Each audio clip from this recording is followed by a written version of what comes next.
If you had told an Aston Villa fan at the end of last season that after everything they'd just achieved, they'd be sitting here this summer watching key players leave, others pick up injuries, and the squad being reshaped all over again, they simply would not have believed you. Because in their eyes, the story had already reached its peak. Aston Villa had won the Europa League, finished fourth in the Premier League, and finally ended a 30-year wait for silverware. Hopefully this is the start of something really big. We need this club to be travelling in the right direction. It could become one of the biggest in the world. Under Unai Emery, they had transformed from a club fighting relegation into one of the most exciting sides in English football. Rodgers has got beyond Siemens. Oh, Rodgers! They had a settled identity, a winning mentality, and a squad that looked like it was only going to get stronger. So, naturally, the expectation was simple. Keep the team together, add a few smart signings, and push on even further. But instead, this summer has told a very different story. Rodgers joins Chelsea from Aston Villa in a deal worth £117 million, signing a 7-year contract with the London club. Yuri Tillmans, he is a Manchester United player confirmed by the club in the last 60 seconds. Arsenal continue to run rampant in the transfer window. They've agreed a fee for Ezri Konsa too now, Jules. Key players are leaving, others are injured, experienced figures are moving on, and Villa are now bringing in a new group of players to replace a team that on the surface did not look like it needed to be broken up. And then came the kind of move that made the whole situation feel even more confusing. To the big breaking transfer news in the last hour, and Aston Villa have completed the signing of Alejandro Garnacho from Chelsea on a season-long loan. One of their major signings during this period of exits was the arrival of Agent 49. Because based on what this squad had already become, this was not supposed to be a rehabilitation centre anymore. And that is what makes this situation so difficult to understand. Because Aston Villa are not rebuilding after failure. They're rebuilding, or at least going through a major transition, immediately after the most successful period the club has experienced in decades. So, what is actually going on? Why are Aston Villa selling so many important players? Are financial rules forcing the club into decisions they would rather avoid? Was this squad already reaching the end of its cycle, or is Unai Emery and the club deliberately preparing for the next stage of the project? And perhaps the biggest question of all, can they build a new Aston Villa without destroying the one that finally brought them back to the top? Today I lost more than you can know. But now is no time to mourn. Well, to understand why that question is even being asked, we have to go back to where this Aston Villa story really began. Because not too long ago, Aston Villa were nowhere near the top. When Unai Emery was appointed as Aston Villa's new head coach on October 24, 2022, the club were in a precarious position. He officially took charge on November 1, 2022, with Villa sitting 16th in the Premier League, just 2 places and 1 point above the relegation zone. Steven Gerrard had already been dismissed after a poor run of form, and for a club that had invested heavily with ambitions of pushing towards Europe. Less than 90 minutes after the full-time whistle sounded at Craven Cottage, Aston Villa have sacked Steven Gerrard. Villa lost the game 3-0 and also had Douglas Luiz sent off. Gerrard leaves Villa after just under a year in charge, with the club just outside the bottom 3, but only on goals scored. Things were clearly heading in the wrong direction. But Emery changed that almost immediately. Rodgers. Oh, lovely turn. Morgan Rodgers. What a terrific goal. And it wasn't just that Villa started winning more games. The team itself began to look completely different. A club in Aston Villa who, you have to say, this past week, David, maybe are happier, those set of fans, and they've been in nearly 40 years. How have they done it? Well, I'm going to take you back to the 24th of October 2022, because that was when Unai Emery was appointed, and it will come to be seen as a seismic moment in the history of the club, I believe, because look at how they're doing now.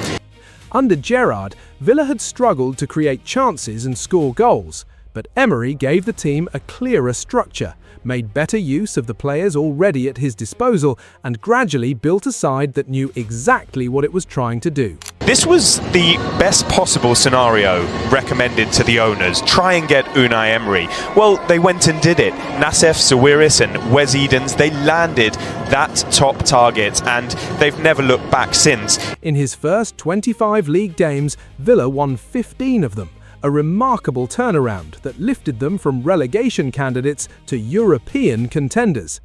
By the end of the season, they had climbed to 7th place, securing qualification for European competition for the first time since the 2010-11 campaign.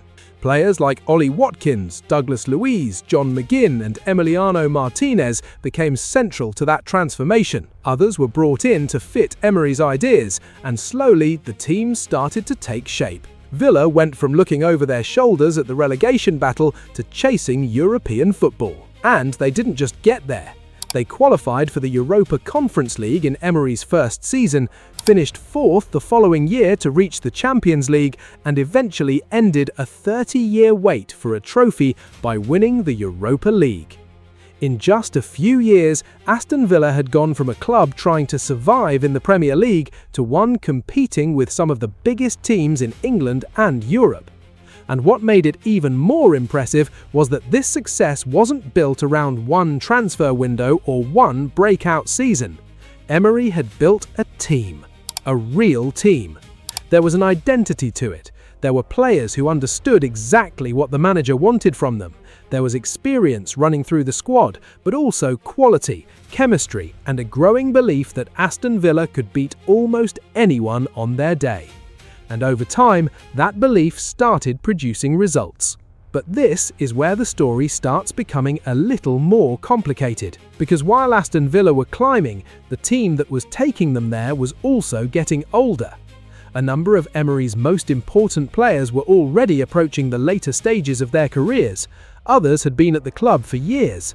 And as successful as this group had become, no team stays together forever. Eventually, players leave. And perhaps Aston Villa had already reached that point. Because what we are seeing this summer might not be the sudden destruction of a successful team. It might be the end of the first Unai Emery team. The problem is, transitions are rarely simple, especially when they involve multiple key players leaving at once. And when you are no longer a club fighting relegation, but one expected to compete for the Champions League and trophies, there is very little room for the rebuild to go wrong. So, the question now is not simply who Aston Villa are losing, it's why they are losing them, and whether this was always part of the plan. Because this summer, Aston Villa are not just saying goodbye to a few squad players, they are losing some of the men who helped build this team. Take Morgan Rogers. In the Premier League last season, he made 37 appearances, scored 10 goals and provided 6 assists. But the numbers only tell part of the story. Rogers had become one of Villa's most important attacking players, capable of carrying the ball, creating chances and producing in the final third. Then there's Youri Tielemans. Across the Premier League and Europa League, he contributed 2 goals and 7 assists. In the league, he completed 86% of his passes and created 28 chances. He was one of the players who helped give Emery's midfield control. And then there's Ezri Konsa. He started all 34 of his Premier League appearances last season, played more than 3,000 minutes and made 134 clearances. While goals and assists will always grab the headlines, Konsa was part of the defensive foundation of this Aston Villa team. So, when you put those players together, this is where the situation starts to look different. Villa are not replacing one player, they are potentially replacing attacking output, midfield control, and a key part of their defense at the same time. And that is before you even consider the injuries and other departures around the squad. So, why is this happening? Part of the answer appears to be financial. Aston Villa are operating under Premier League financial rules, while their involvement in Europe also brings UEFA's squad cost ratio into the equation. For a club trying to compete with teams that generate far more revenue, player sales can become an important way of creating room for wages and future signings. But that creates an uncomfortable problem. The more successful your players become, the more valuable they become. And the more valuable they become, the harder it can be to turn down offers. So perhaps Villa are selling at the right time, Or perhaps circumstances are forcing them to sell players they would rather keep, and there's a reason why that distinction matters. We have seen successful teams lose the core that took them to a new level before. Monaco's remarkable 2016-17 side was gradually pulled apart after its success, while Ajax lost several key players from the team that reached the Champions League semi-final in 2019. That doesn't mean Aston Villa are destined to follow the same path, but it shows how difficult the next stage can be. Getting to the top is one challenge. Staying there after losing the players who got you there is another. And then, in the middle of all these departures, came one of the more surprising moves of the summer, Alejandro Garnacho, or as he's become known across football, Agent 49. Now, Garnacho is talented, there's no question about that, but his arrival does raise an interesting point. Aston Villa have now given opportunities to Marcus Rashford, Jadon Sancho, and Garnacho, three players whose situations at Manchester United had broken down for different reasons, and Aston Villa are no longer the club Emery inherited.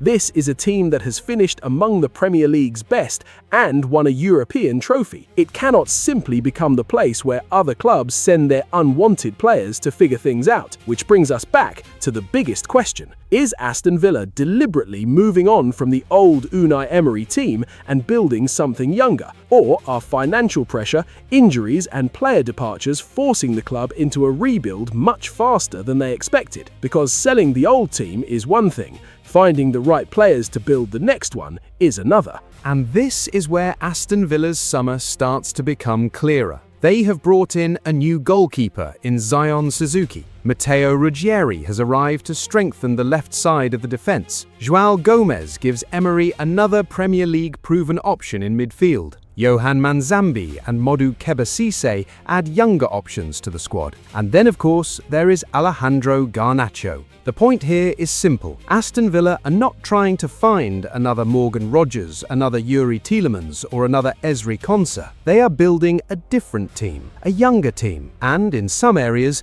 a less experienced one. That is where Unai Emery comes in. When he arrived at Aston Villa, his job was to take a struggling team and make it better. Now he faces something completely different. He has to integrate new players while replacing the experience, understanding and quality of a group that already knew exactly how he wanted to play. And he has to do it while the expectations around the club are higher than ever. That might be his biggest challenge yet, because Aston Villa are no longer fighting to stay in the Premier League. They are now expected to compete for Europe, trophies and places among England's best teams. Now, Aston Villa face the same kind of challenge. Unai Emery has already built one team that took Aston Villa from the bottom half of the Premier League to the top. The question now is whether he can do it again.